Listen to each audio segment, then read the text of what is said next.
A black woman was pulled over for a routine stop, but what happened next would end more than just her patience.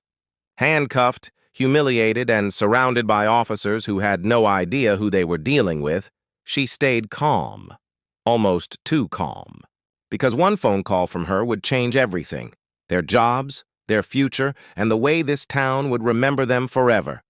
What happens when power arrests power itself? Before that humiliating afternoon, General Alana Rivers lived a life defined by discipline, honor, and quiet strength. She had spent over 2 decades serving her country, leading troops, commanding missions, and earning the kind of respect that few ever achieve. Yet outside her uniform, she was just another black woman in America, someone who understood that even her medals couldn't always protect her from prejudice. That morning, she was on her way to a leadership seminar at a local university. Dressed casually, driving her own car, no escorts, no insignias, just her, blending into everyday life.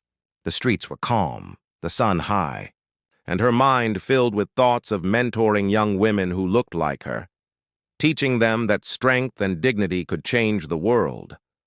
But as she turned onto a quiet suburban road, flashing red and blue lights appeared in her rearview mirror. A stop for no clear reason. She sighed, not out of fear but frustration. It was a scene she'd witnessed before, even lived before.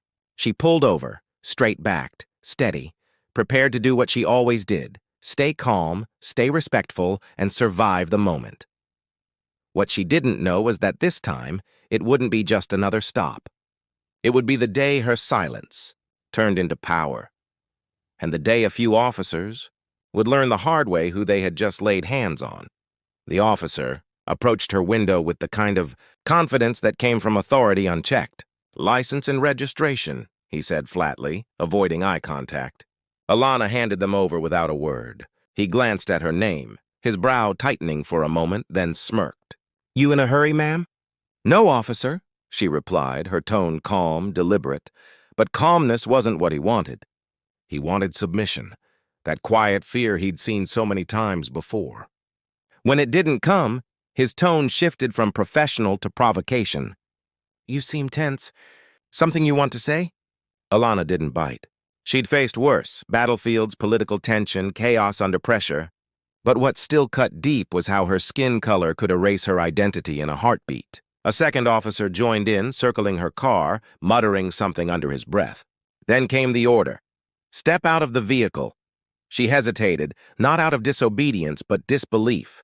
"Is there a reason, officer?" That was enough. The first officer's patience snapped. "Talking back now, huh?" he barked, yanking the door open. The world blurred for a moment. Shouts, rough hands, metal clicking behind her wrists. Passers-by slowed their cars, some recording, others pretending not to see. She stood there, restrained on the side of the road, the weight of injustice pressing on her shoulders harder than the cuffs themselves. Her badge, the one that had commanded respect from hundreds of soldiers, was tucked away in her wallet, unseen, irrelevant to them. Inside, anger simmered beneath her calm exterior.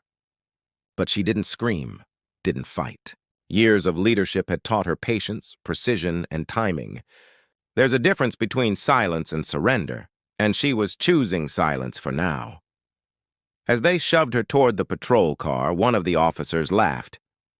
"Next time, learn to keep that mouth shut." She looked up, steady and unbroken. Her voice was low, controlled, but every syllable carried weight. "You just made the biggest mistake of your career. They didn't know what she meant." Not yet. At the station, as they filled out the paperwork, the name on her ID started circulating. Confusion, whispers, phones ringing. A call placed to a number no officer ever wanted to hear from. The Pentagon was on the line, and before the hour was over, those same officers who mocked her would be standing at attention, not out of respect, but out of fear of what they'd done. The station that once buzzed with casual chatter had gone silent. A single name on a computer screen had changed everything. General Alana Rivers, 4 stars, U.S. Army Command. The kind of name that carried more power than every badge in that building combined. The officers who had dragged her in now stood frozen, their earlier arrogance replaced by a creeping panic. The sergeant on duty rushed out of his office, face pale, phone trembling in his hand. "Who authorized this?" he shouted, but no one answered.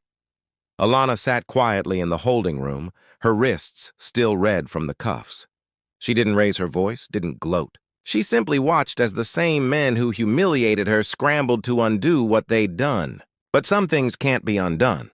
Minutes later, a convoy of black SUVs pulled up outside.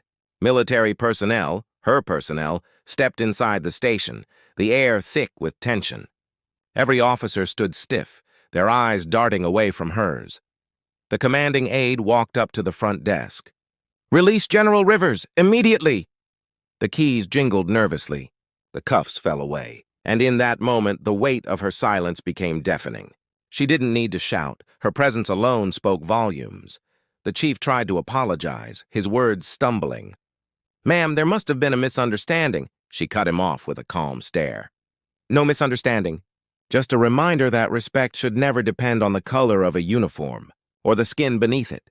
Every eye in the station dropped. The same walls that had witnessed injustice now echoed with quiet shame. As she walked out, cameras from arriving reporters caught the scene. The powerful image of a black woman, once handcuffed, now walking free while those who wronged her stood silent. The nation would soon know, and the real consequences were only beginning. By sunset, the story had already spread beyond the station walls. News networks replayed the footage again and again, the sight of a decorated black general being handcuffed for nothing more than speaking her truth.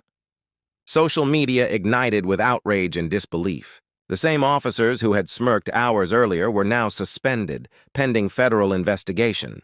Their careers, their reputations, gone in an instant.